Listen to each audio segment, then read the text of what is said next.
wabarakatuh. Perkenalkan, nama saya Melia Dwi Oktavia, mahasiswa PPG dalam jabatan Universitas PGRI Adibuana Surabaya. Nomor UKG saya 2015 03 30 4785.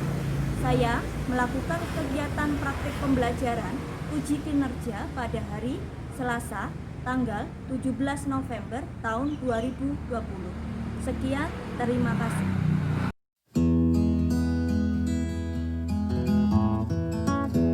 Warahmatullahi wabarakatuh. Waalaikumsalam warahmatullahi wabarakatuh. Waalaikumsalam warahmatullahi wabarakatuh. Anak-anak, selamat siang. Yang Gimana kabarnya hari ini? baik. Nah, alhamdulillah baik semua ya, sehat semua. Anak-anak bisa dimatikan mikrofonnya dulu, nanti saya kasih kesempatan untuk berbicara ya nak ya, biar tidak feedback. Oke, terima kasih. Nah, anak-anak meskipun sekarang masa pandemi, kalian harus tetap semangat ya, meskipun pembelajarannya juga tetap melalui pembelajaran daring. Saya yakin kalian tetap semangat untuk mengikuti pembelajaran hari ini sampai selesai. Ya nak ya. Nah, anak-anak, seperti biasa sebelum memulai aktivitas hari ini, minta tolong dipimpin berdoa terlebih dahulu. Iya Bu, siap. Assalamualaikum warahmatullahi wabarakatuh. Waalaikumsalam warahmatullahi wabarakatuh. Sebelum kita memulai pembelajaran pada hari ini, marilah kita berdoa agar ilmu yang kita serap pada hari ini dapat bermanfaat. Berdoa sesuai dengan kepercayaan dan keyakinan masing-masing. Berdoa dimulai. Siswa yang terpilih kemarin. Amin. Doa selesai. Oke, terima kasih Mas Ilham sudah dipimpin doa. Anak-anak silakan absen ya sesuai kehadirannya di link Google Meet yang sudah Ibu lampirkan ya. Silakan absen di situ,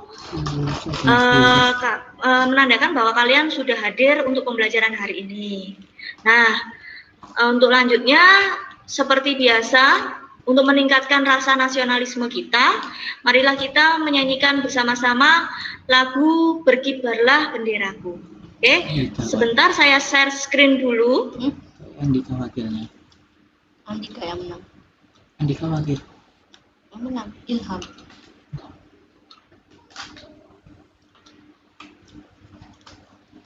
Oh ya, OSIS.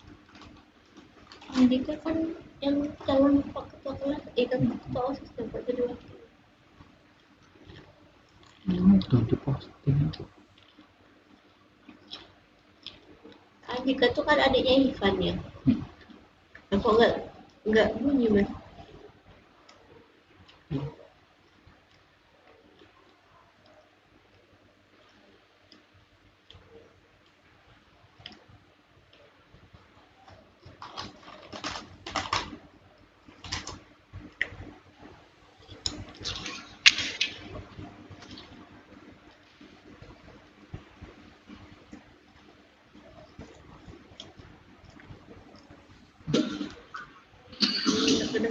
Di sini.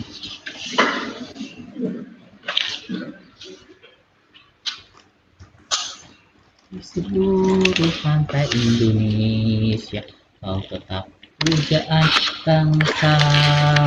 Siapa berani menurunkan engkau, serta rakyatmu membela. Sang merah putih yang berkibar, berkibarlah selama-lamanya.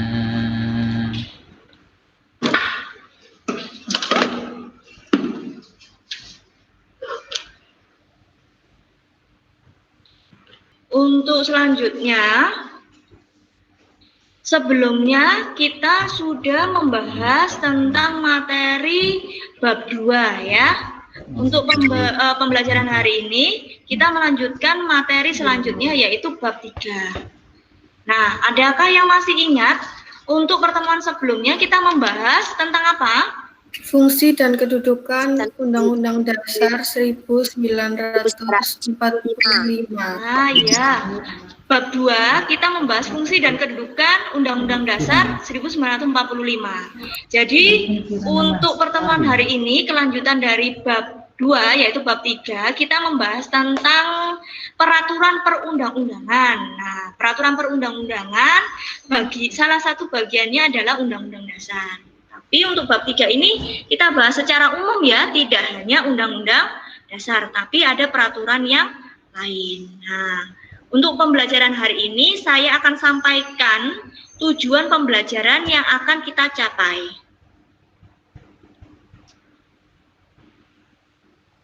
Sudah terlihat ya? Sudah, Bu. Sudah, Bu. Nah, nih.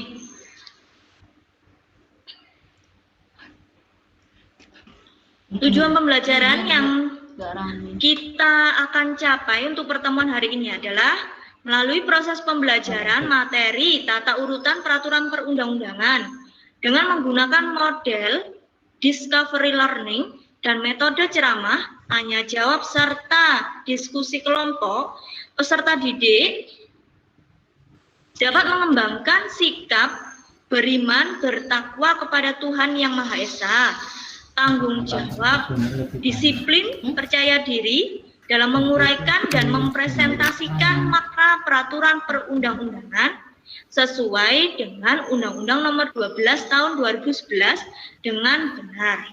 Ya, jadi nanti Ibu akan ambil nilai sikap yang pertama sikap spiritual, kemudian sikap sosial, kemudian yang ketiga adalah pengetahuan kalian tentang makna peraturan perundang-undangan nasional, dan yang keempat adalah keterampilan kalian dalam mempresentasikan hasil diskusi kelompok. Yang Mas Nanda sudah sadar itu foto kan? Ini untuk peta konsep di bab 3. Untuk yang pertemuan pertama adalah tentang pengertian peraturan perundang-undangan. Nanda sudah sadar. Bukan Oke, anak-anak. yang Nanda wis ngomong itu belum sadar Mas. Anak-anak, untuk pertemuan sebelumnya sudah Ibu bagi kelompok ya. Nah, untuk kegiatan diskusi hari ini, tanyain ya, untuk kegiatan diskusi hari ini kita gunakan kelompok pada pertemuan sebelumnya. Ya, oke. Silakan diamati gambar dan video dalam PowerPoint yang Ibu akan tayangkan. Pokoknya ada beberapa yang Nanda tuh gak ingat ini siapa gitu. Terus pulangnya sih inget Bentar ya. foto kita. Agak tahu lupa di HP-nya siapa. Itu yang pas yang pertama kan yang si Unung. Belum sadar itu Mas Handal. Enggak, itu yang jelas tuh enggak di foto kan dia. Lihat gambar yang Ibu tayangkan lewat Google Meet ini sudah terlihat anak-anak. Nah, oke. Silakan kalian amati secara berkelompok. Kemudian apa informasi yang bisa kalian peroleh dari gambar yang ada di layar kalian? Oke. Anak-anak, silakan. Apa informasi yang bisa kalian peroleh dari gambar? Di situ ada 3 orang anak SMP ya yang sedang menyeberang di zebra cross dengan bantuan Bapak Polisi. Ah iya, Bapak polisi. Oke, ada yang mau menyampaikan pendapatnya? Apa informasi yang dapat kalian peroleh? Saya, Bu. Ya, silakan. Siapa ini? Ilham, Bu. Oke, Muhammad Ilham. Ya, Ilham.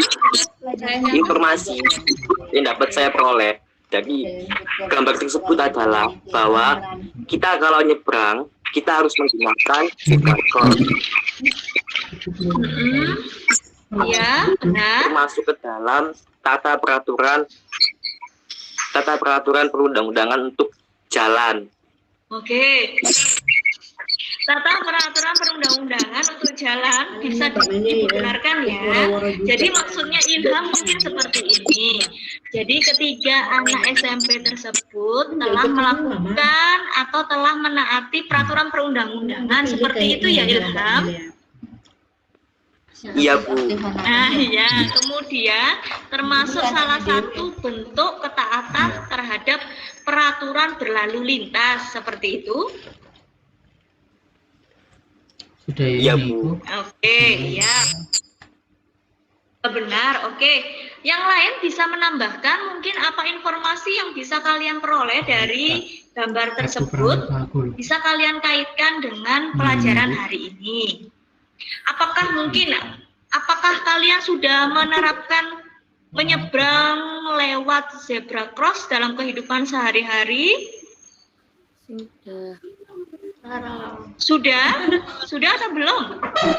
Sudah, Oh, sudah ya, pinter ya. Agar apa, anak-anak? Agar aman. Ah iya, agar aman, selamat sampai tujuan. Oke. Saya lanjutkan.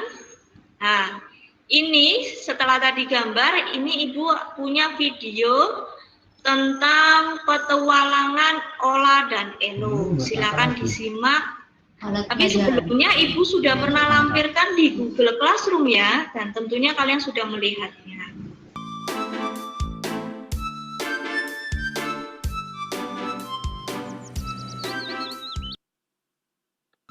Wah, udah Sebentar, Ola. selamat pagi, Elo. Pagi, Ola. Pagi, Om Amri. Elo, maaf ya. Papa mendadak harus meeting di kantor nih. Gak bisa ngantar kamu ke sekolah hari ini. Kamu Gak apa-apa, Pak. kalau gitu, Pak. Dadah. Oh, pagi Ola. Pagi Bu Eti. Halo Elo. Mau ke sekolah ya?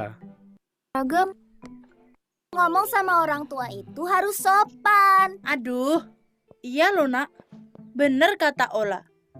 Ayo minta maaf dulu sama Om Wawan. Iya, nanya lagi. Bangun. Mawar melati semuanya indah. Maaf lama menunggu. Ola, yuk pamitan dulu sama Om Wawan. Angkat sekolah dulu ya, Om. Kenapa aku mesti digandeng? Kan aku udah bukan anak kecil lagi. Begini Ola, saat berjalan kaki, anak seumuran Ola wajib berdampingan dengan orang dewasa. Dengan begitu, pengemudi dapat melihat pejalan kaki dengan jelas karena postur orang dewasa yang lebih tinggi. Jika Bunda tidak bisa menemani, Ola bisa minta tolong kepada ayah, polisi lalu lintas, atau petugas sekolah untuk mendampingi. Oh, gitu ya.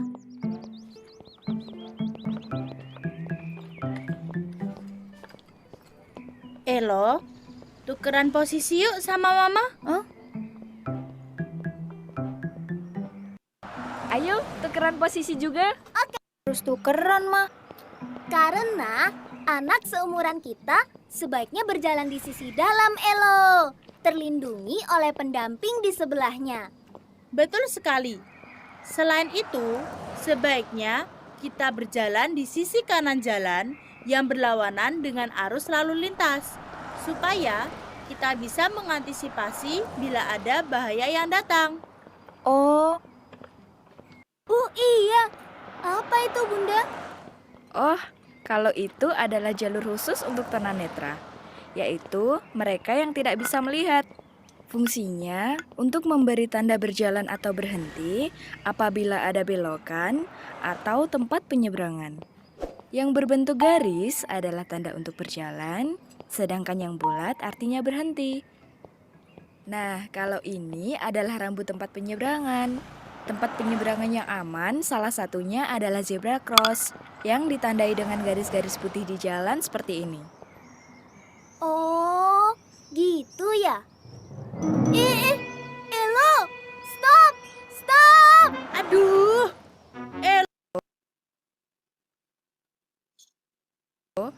Kita harus menunggu sampai arus lalu lintas relatif kosong. Sebelum menyeberang, lakukan prosedur 4T, yaitu tunggu sejenak, tengok kanan, tengok kiri, dan tengok kanan lagi. Setelah lalu lintas sepi, barulah kita menyeberang. Jadi, kalau mau menyeberang jalan, kita harus berhati-hati dan memperhatikan lalu lintas sekitar ya. Lagi. Oh, boleh. Ayo, saatnya kita menyeberang. Sudah? Nah, itu tadi video tentang petualangan Ola dan Elo. Ya. Nah, kalian tentunya sudah mencatat poin-poin penting dari gambar serta video yang Ibu sampaikan tadi. Mungkin ada yang bisa membuat kesimpulan dari video yang Ibu sampaikan tadi, membahas tentang apa, anak-anak? Ya, silakan. Siapa ini? Yonandika. Oke, Yonandika. Silakan. Kesimpulan atau informasi yang saya dapatkan dari video tersebut adalah saat kita berjalan kaki, kita harus mengerti dan paham aturan dan rambu lalu lintas. Beberapa aturan dan rambu yang ada pada video adalah: 1. Anak kecil wajib didampingi orang tua atau orang yang lebih dewasa dalam berjalan kaki agar pengemudi dapat melihat pejalan kaki lebih jelas. Sebaiknya berjalan kaki di trotoar agar lebih aman, dan anak kecil sebaiknya berjalan di sisi dalam agar terlindungi oleh orang dewasa di sampingnya. Ya.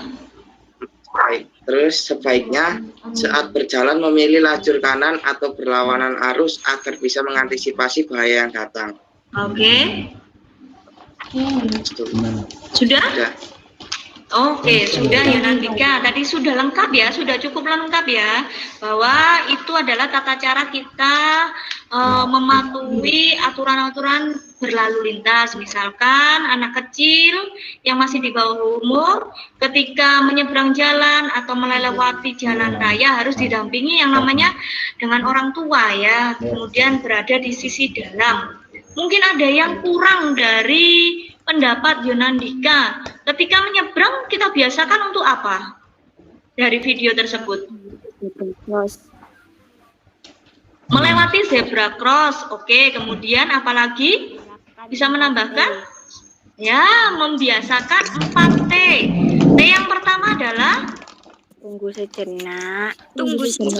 Tunggu sejenak, kemudian tengok kanan, tengok kiri, tengok kanan lagi, kemudian baru setelah itu boleh Nyebrang. Ah ya, sudah pintar. Nah, kita lanjutkan. Nah, untuk materi pembelajaran hari ini, saya mulai dari yang pertama ini.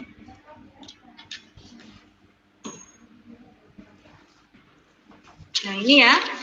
Menurut Undang-Undang Dasar 1945, Pasal 1 ayat 3 yang menyatakan bahwa negara Indonesia adalah negara hukum. Ini adalah dasar peraturan bahwa negara Indonesia itu adalah negara hukum yang ada kaitannya dengan materi pembelajaran hari ini. Artinya apa? Adalah semua bidang kehidupan harus didasarkan pada hukum yang berlaku.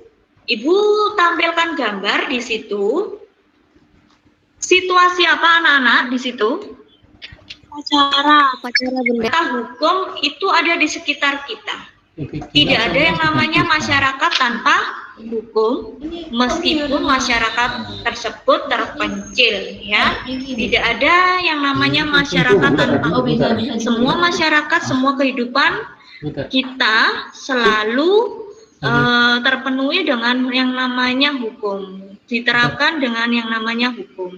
Oke, ini ada yang gambar pertama. Terlihat kalian ada Perda Kota Bandung nomor berapa anak-anak di situ? 11. Nomor 11 tahun 2005. tentang Ini tadi ambil yang ini ya, warna tentang apa anak-anak? apa gitu. Terus ini yang warna. Ayo, tentang apa di situ terlihat kan? Peraturan pengamen biasa dari pengelapan mobil di simpang jalan. Iya benar. Biasanya ketika di lampu merah banyak pengamen, pencari upah jasa, pengamen, kemudian pengelapan mobil itu ya di Kota Bandung itu dilarang. Dan biasanya apabila ada yang melanggar akan didenda dengan uang 250.000. Kemudian yang kedua ada gambar anak seumuran kalian, yaitu anak SMP yang terkena tilang ya di situ ya. Nah, mengapa terkena tilang? Padahal mereka pakai helm ya. Karena mengendarai sepeda motor saat belum cukup umur. Iya benar, belum cukup umur, belum memiliki surat STNK tapi izin mengemudi. ya SIM dan STN. Kalau saya bertanya, apa saja contoh peraturan yang ada di sekitar kalian? Coba ada satu anak yang bisa memberikan contoh, boleh di rumah, di sekolah, di masyarakat, di bangsa dan negara, boleh. Siapa? Saya akan catat namanya. Siapa nak? Keifa. Keifa? Ya silakan. Memakai atribut seragam lengkap di sekolah. Ah iya, berarti penerapan hukum di mana itu, Keifa? Di sekolah, Bu. Di lingkungan sekolah. Berarti sudah ada aturan memakai seragam yang lengkap. Kita harus patuhi ya. Oke, pintar semua berarti. Nah, sebenarnya selanjutnya ini kita bahas tentang apa? Nah, apakah peraturan perundang-undangan itu ternyata punya pengertian sendiri. Menurut Undang-Undang Nomor 12 Tahun 2011, peraturan perundang-undangan memiliki pengertian yang pertama, peraturannya berbentuk tertulis, kemudian berisi norma hukum. Norma hukum ya, norma yang paling tegas untuk saat ini ya. Kemudian mengikat secara umum. Mengikat secara umum ditunjukkan oleh gambar yang kedua. Tidak membeda-bedakan siapa saja. Itu orang kaya, orang miskin, semuanya berlaku hukum. Dan dibentuk oleh lembaga negara. Ditunjukkan oleh gambar yang ketiga. Lembaga negara yang mana? Lembaga negara yang berwenang yang sudah ditetapkan oleh peraturan perundang-undangan. Nah, itu adalah pengertian dari peraturan perundang-undangan sesuai dengan Undang-Undang Nomor 12 Tahun 2011. Saya lanjutkan supaya kalian tahu. Peraturan perundang-undangan itu maksudnya seperti apa sih? Apa saja jenisnya dan bagaimana urutannya? Ini, kalian fokus pada piramida ini. Ya, ada nomor 1, 2, 3, 4, 5, 6, 7 peraturan perundang-undangan yang diatur dalam pasal 7 Undang-Undang Nomor 12 Tahun 2011. Nah, yang pertama, anak-anak, peraturan yang tertinggi adalah dalam tata urutan peraturan perundang-undangan. Yang pertama adalah Undang-Undang Dasar Negara Republik Indonesia tahun 1945. Yang kedua, TAP MPR. Yang ketiga, undang-undang atau perpu. Keempat, PP atau peraturan pemerintah. Kelima, Perpres, peraturan presiden. 6, peraturan daerah provinsi. 7, yang paling terendah di antara peraturan-peraturan yang lain adalah peraturan daerah, kabupaten atau kota. Ya. Nah, 1 sampai 7 ini harus kalian pahami. Nah, ini ya yang perlu kalian ingat adalah dalam tata urutan ini atau hierarki ini tidak boleh diubah-ubah urutannya, anak-anak. Misalkan nomor 1 Undang-Undang Dasar kalian taruh di nomor 3. Kemudian nomor 4 peraturan pemerintah kalian taruh di nomor 1. Tidak boleh ya, karena itu namanya tata urutan atau hierarki. Nah, untuk hari ini kalian berkelompok. Menurut kelompok yang Ibu bagi kemarin, akan saya share LKPD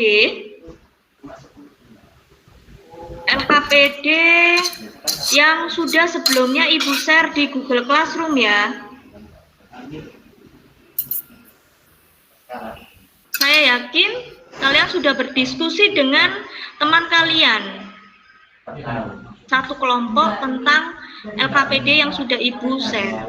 Sudah terlihat anak-anak? Ya Bu, sudah. Nah, ini LKPD-nya yang kemarin Ibu share. Ini petunjuk belajarnya. Kemudian ini kegiatan kelompoknya. Ada gambar, kemudian wacana, soal, satu. Terkait Untuk dengan dijawab. di atas, tuliskanlah pasal Undang-Undang Dasar Negara Republik Indonesia tahun 1945 yang berkaitan dengan negara Indonesia adalah negara hukum. Pasal 1 ayat 3 yang berbunyi negara Indonesia adalah negara hukum. Oke. Tadi sudah kita bahas ya, Mbak Keva ya. Ya. Nah, sudah benarkah yang lain? Silakan tanggapan dari kelompok lain. Iya Bu, sudah benar Bu menurut saya. Nah, ya sudah benar ya. Pasal 1 ayat 3 yang menyatakan bahwa negara Indonesia adalah negara hukum. Oke, sudah pintar. 100 untuk kelompoknya Mbak Keva. Sekarang nomor 2 silakan. Kelompok yang lain diwakili oleh siapa? Ya, siapa ini, Nak? Nikmal. Oke, Nikmal. Nomor 3, Mbak Nikmal. Silakan. Jika kalian adalah pembuat aturan, bagaimanakah caranya agar masyarakat mau mematuhi aturan yang telah dibuat? Ya. Aturan tersebut tidak melanggar hak asasi manusia dan tidak mengurangi nilai-nilai moral. Juga harus ada sanksi yang tegas dan mengikat. Oke, ya. Berarti bisa disimpulkan bagaimana caranya agar masyarakat mau patuh terhadap aturan dibuat. Di situ ada wacana ya, pelanggar protokol kesehatan di Surabaya. Jadi yang pertama menurut Mbak Nikmal harus ada yang namanya sanksi. Kemudian aturan tersebut tidak boleh melanggar apa tadi ya? Oh, melanggar hak asasi manusia dan apa ya tadi ya? Tidak mengurangi nilai-nilai moral. Oke, tidak mengurangi nilai-nilai moral. Jadi harus menghargai hak asasi dan nilai-nilai moral yang ada ya. Aturan itu bisa ditaati. Yang lain bagaimana? Saya, Bu. Ya, Salsabila. Saya tulis Salsabila. Pemberi peraturan harus memberi contoh atau cerminan yang baik. Ah, iya, boleh ya. Berarti supaya masyarakat itu mau mengikuti peraturan atau menaati peraturan harus ada yang namanya teladan ya, Mbak Salsa ya? Iya, Bu. Ya, iya benar. Ini bagus ya. Oke, pintar. Yang lain sudah? Mensosialisasikan peraturan yang sudah ada. Ah iya benar Mbak Keifa. Harus ada sosialisasi supaya masyarakat itu bisa apa? Bisa tahu dan paham bahwa ada peraturan yang namanya misalkan tadi harus memakai masker misalkan itu ya. Nah, oke, sudah pintar-pintar, sudah bagus-bagus. Oke, lanjut nomor 4 anak-anak. Saya, Bu. Oke, anak-anak, mohon maaf, ini yang terlihat di layar kalian itu apa? Kalau sekarang? Nomor 3, Bu. Oh, nomor 3, oke. Ya, Bu. Ya, nomor 4 sekarang. Saya, Bu. Ya, silakan. Gambarkan Siapa ini, Nak? Agatha. Agatha. Ya. Gambarkan 2 buah situasi selain contoh situasi di atas, di mana yang pertama masyarakatnya mematuhi hukum, sedangkan yang lainnya tidak mematuhi hukum. Berikan opini kalian dengan memberi alasan situasi mana yang akan dipilih. Oke, ya.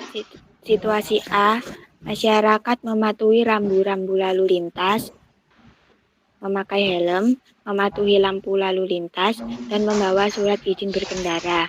Situasi B, masyarakat tidak mematuhi rambu-rambu lalu lintas, tidak memakai helm, menerobos lampu lalu lintas, dan tidak membawa surat izin berkendara.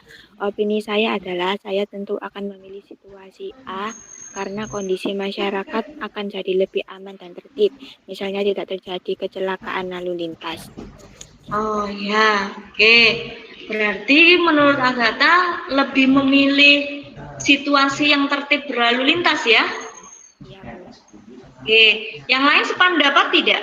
Kalau kalian misalkan disuruh memilih antara situasi 1 dan 2 yang disampaikan oleh Mbak Agatha, milih yang mana? Yang pertama. Yang pertama. Yang taat pada peraturan. Iya, yang taat pada peraturan. Kalau yang kedua, mengapa tidak kalian pilih? Karena tidak taat aturan dan bisa membahayakan orang lain. Iya benar. Dan tidak nyaman ya ketika kalian juga hidup di masyarakat yang tidak punya aturan seperti itu ya. Enak hidup dengan peraturan yang tertib dan atau masyarakat yang tertib terhadap peraturan. Oke, itu ya nak ya, harus kita sepakati itu. Terakhir nomor 5. Oke, Mbak Sausan, kelompok Mbak Sausan silakan.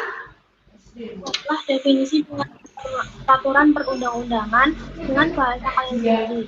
Peraturan perundang-undangan merupakan peraturan tertulis yang memuat norma hukum yang mengikat secara umum yang dibentuk dan ditetapkan oleh lembaga yang berwenang melalui norma yang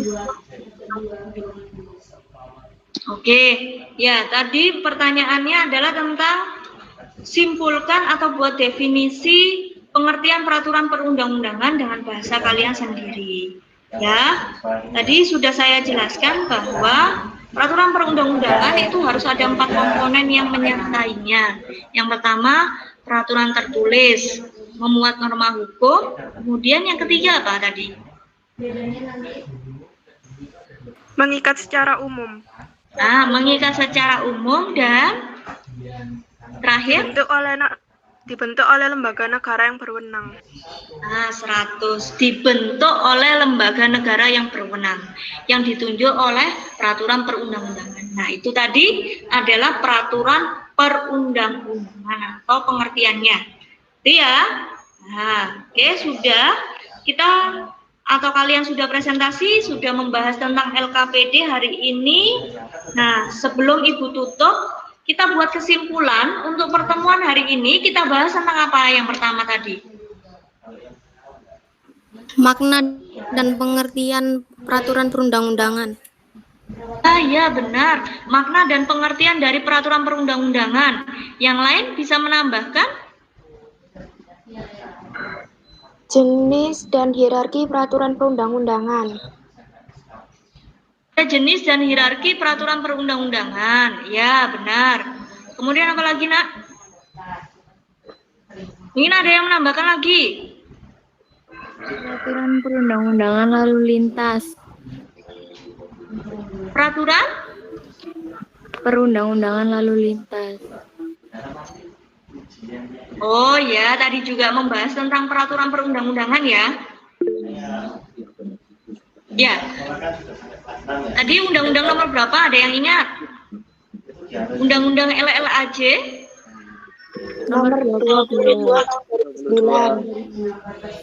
Oke, pintar, sudah hafal ya. Undang-undang nomor 22 tahun 2009.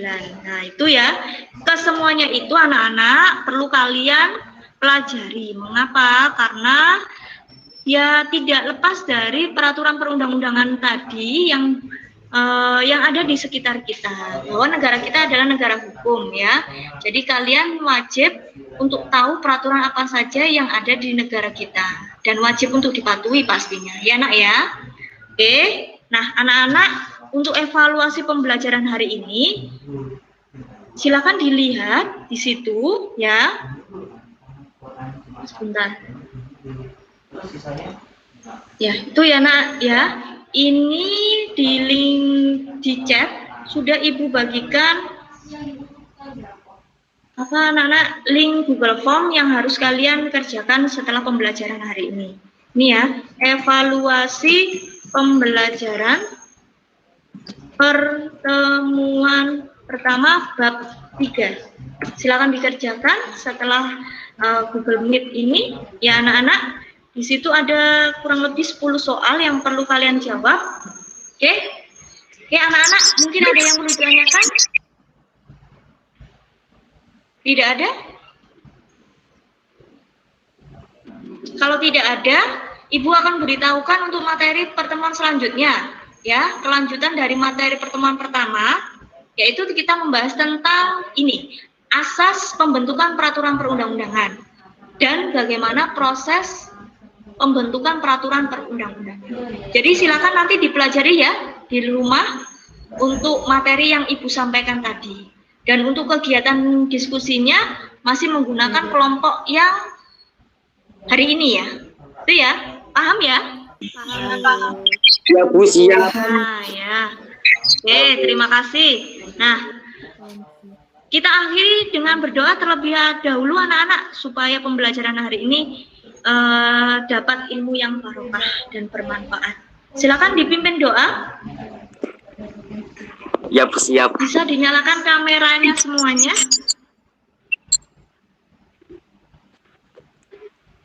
Ya Bu, bentar Bu.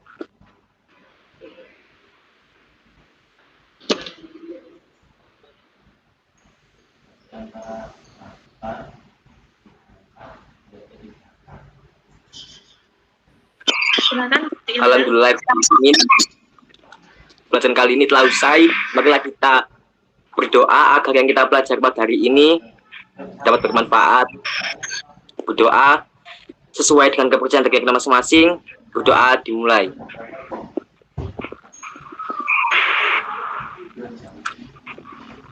Amin.